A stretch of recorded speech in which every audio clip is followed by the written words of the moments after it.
자, 안녕하십니까 여러분. 네, 안녕하세요. 오늘은 부동산 거래 관련 중에서 네. 알 수 있을 것도 같고 들으면 또 모를 것도 같은 또 부동산 은어가 있어요. 네. 아주 은밀하고 깊숙한 은어. 손피. 손피? 손피. 손피? 손피에 대해서 한번 알아보도록 하겠습니다. 네. 가끔씩 우리 그 네이버나 이런 데 보면 손피 1000, 네. 손피 2000 이렇게 나와 있어요. 근데 이게 손님들이 저한테 물어봐요. 손피가 뭐냐 이렇게 물어보시는데 어떤 부동산에 전화를 했더니 현금 가지고 와라. 손피는 손에서 손으로 현금을 건네줘서 손피다. 아, 진짜? 그래서 이게 무슨 소린가.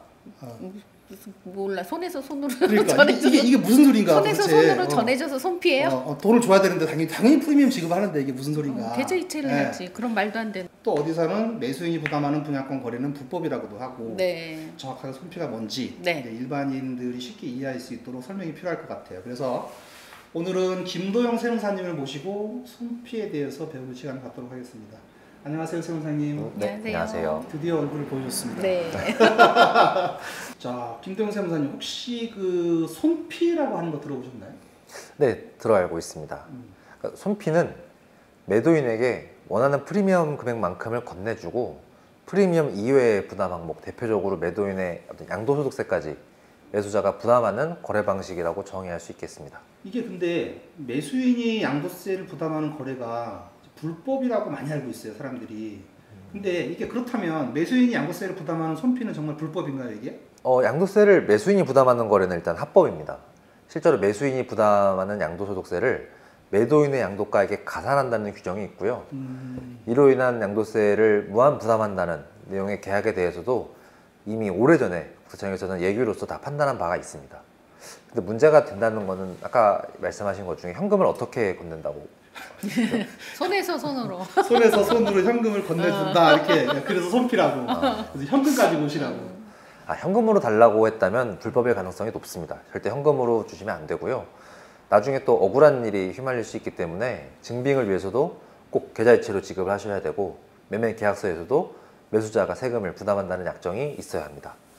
손피를 잘 모르시는 분이나 양도세 계산이나 신고를 잘못해서 자신도 모르게 다운 계약이 돼서 불법이 되는 경우도 드물지만 있을 수 있겠습니다. 그런 경우도 있을 수 있겠다, 진짜. 그렇죠. 그래서 양도세를 매수인이 부담하는 손피 거래의 경우에는 꼭 세무사에게 양도세 신고를 맡긴 후에 거래를 하는 것이 안전할 겁니다. 우리가 부동산을 매수할 때는 반드시 계좌이체를 하는 게 좋습니다. 네. 그래야 나중에 증빙하기가 좋아요. 맞아요. 현금으로 주면 증빙이 안 돼요. 그렇죠. 네, 계좌이체처럼 확실한 게 어디 있어요? 그렇죠. 그러면 내가 나중에 억울한 일을 당하면 세무사를 통해서 신고했다. 그러면 항변할 수 있거든. 그렇죠. 근데 내가 계좌이체를 안 했다. 그러면 항변할 수가 없어요. 네. 증거가 없으니까. 네. 꼭 계좌이체로 하시기 바랍니다. 네.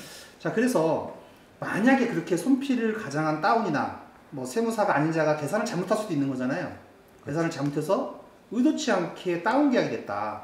그래서 이게 만약에 다운 계약으로 적발이 된다면 어떤 처벌이 있을까요, 이게?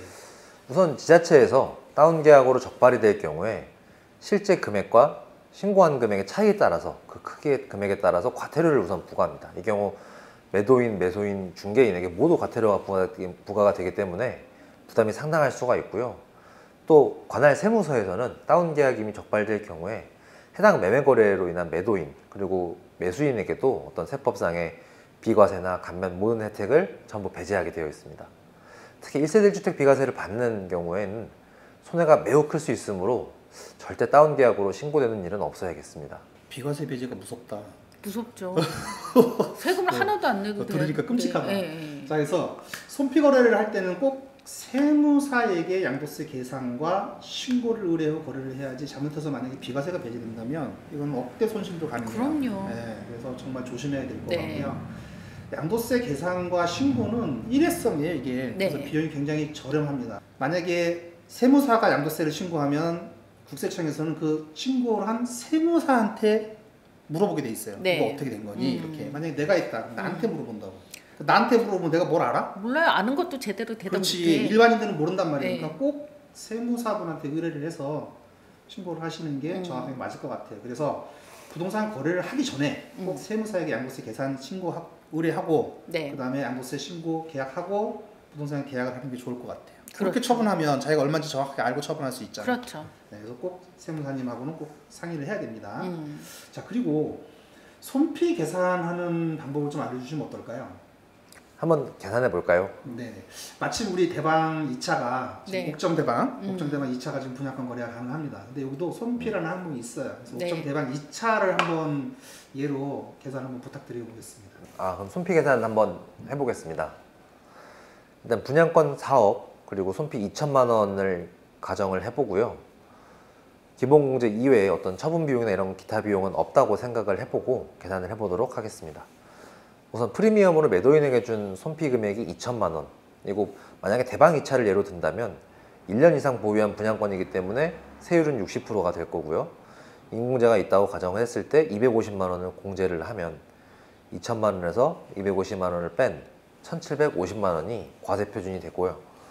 여기에 양도세 60%를 곱하게 되면 1,050만 원이 되고 지방세를 합하게 되면 1,155만 원이 됩니다.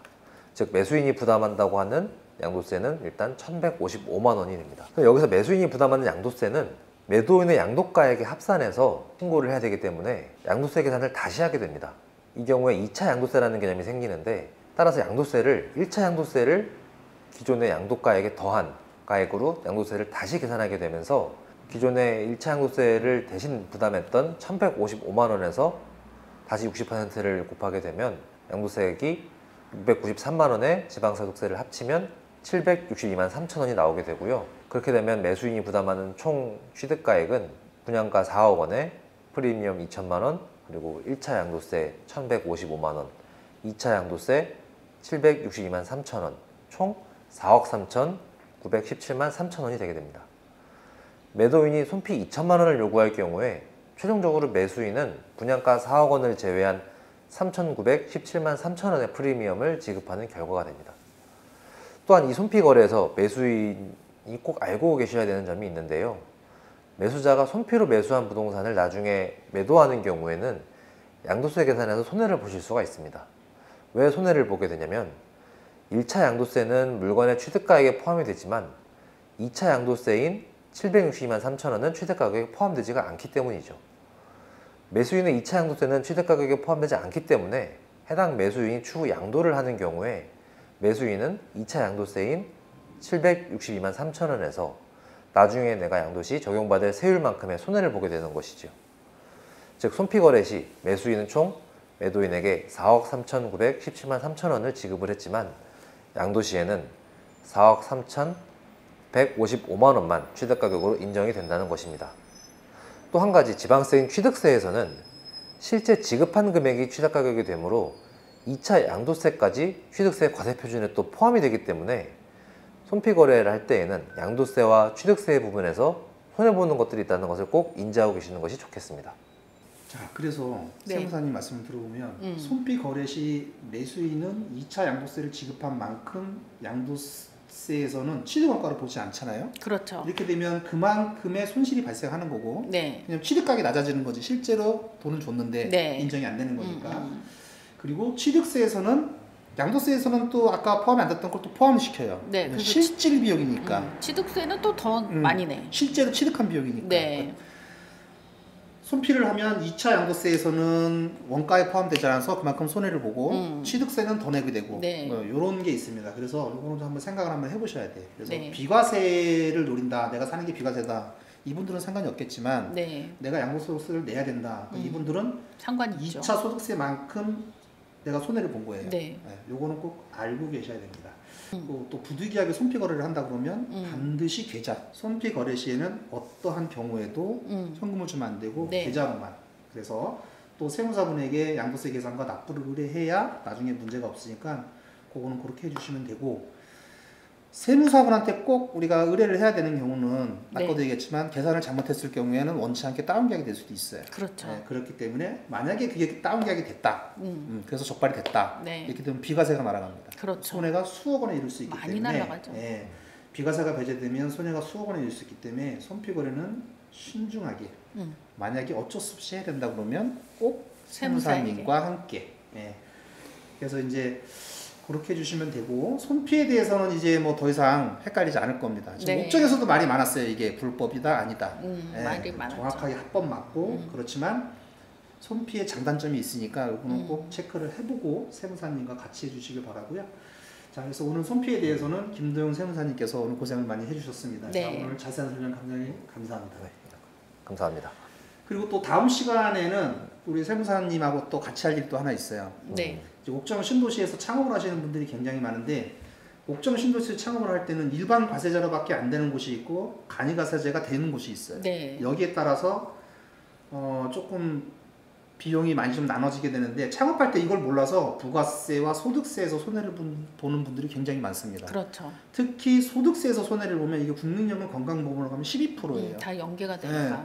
돈 죽도록 벌어봐야 아무 소용 없습니다. 세금 내다 끝나. 네, 세금 내 끝납니다. 그래서 옥정에서 창업할 때 특히 초보자분들, 이번 네. 처음 창업하시는 분들 부가세, 소득세 꼭 챙기셔야 되는데 잘 모르겠다 그러면 우리 김도영 세무사님하고 기장 계약을 하시고 네. 그렇게 하시면 전혀 문제가 없을 것 같아요. 그래서 다음에는 옥정에서 창업을 하시는 분들이 뭘 주의해야 되는지 다음에 김도영 세무사님과 또 함께 한번 알아보도록 하겠습니다. 자, 그래서 오늘 여기까지 하고 다음 시간에 다시 뵙겠습니다. 네.